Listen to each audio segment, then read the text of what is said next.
we can talk about when it comes to being safe online is, and this is a huge conversation, but if you just had a couple of tips to share, Amy, with our listeners, with our viewers about how to respond in a safe way to negative reviews or any reviews, what would be your advice and takeaways?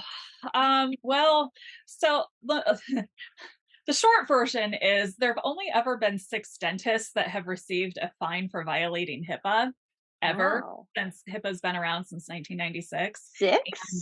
And 6, and 4 of 5 of them have been in the last year. Oh, Um, wow. 2 of them are for responding to negative reviews. One was Oh Google, my one goodness. was, Yelp.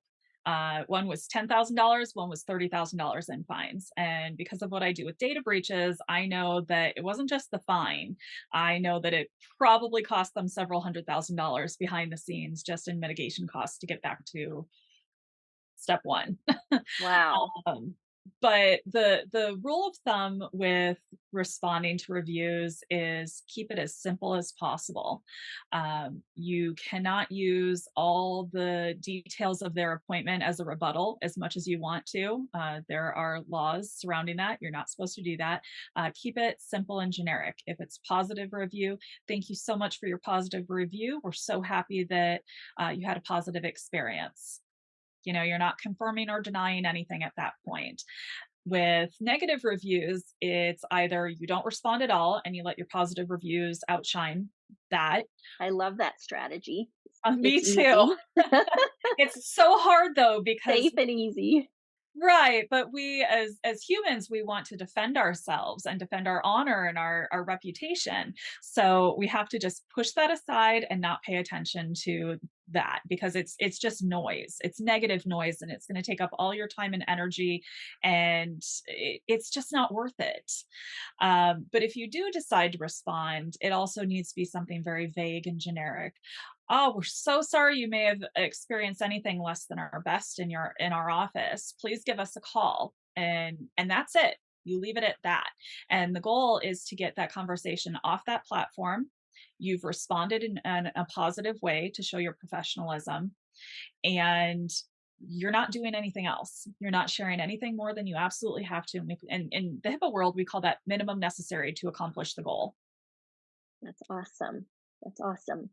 I love that. And it's so hard, I think, like you said, when your emotions are involved to not want to just like type out a whole essay. But the longer the responses are, I think, as you said, Amy, the more risk that you're getting yourself into, you know?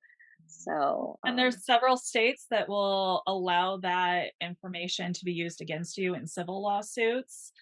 And so again, I'm in California. We're very litigious here, and most states now have something called a private right of action law, which means that someone can't sue you for violating HIPAA, but they can sue you on a state level and cite the alleged HIPAA violations as reasons they're suing you for negligence or malpractice, oh my including goodness. online review responses.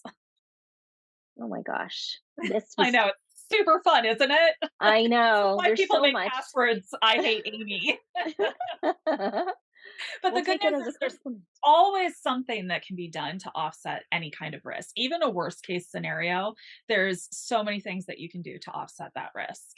Yeah, and that's why we love Amy, really. That's our counter to that because you're so helpful and you have so many good tips and advice. And I'm going to help to get the word out for you as well because any of our clients that need help will definitely be recommending you. And we'll have all of Amy's info and her details in the description so you can get in touch with her if you have more questions. And thank you so much for making time in your busy schedule to visit with us and share your expertise and your knowledge and share this great information because we certainly don't want to scare anybody, and we know everybody, a lot of people have the best intentions out there but they're just not aware. So this was super helpful, Amy. Absolutely. I'm so glad you asked me to do this. Really, my main goal in life is to stop people from doing preventable things. Well, thank you so much, and let's visit again soon, Amy.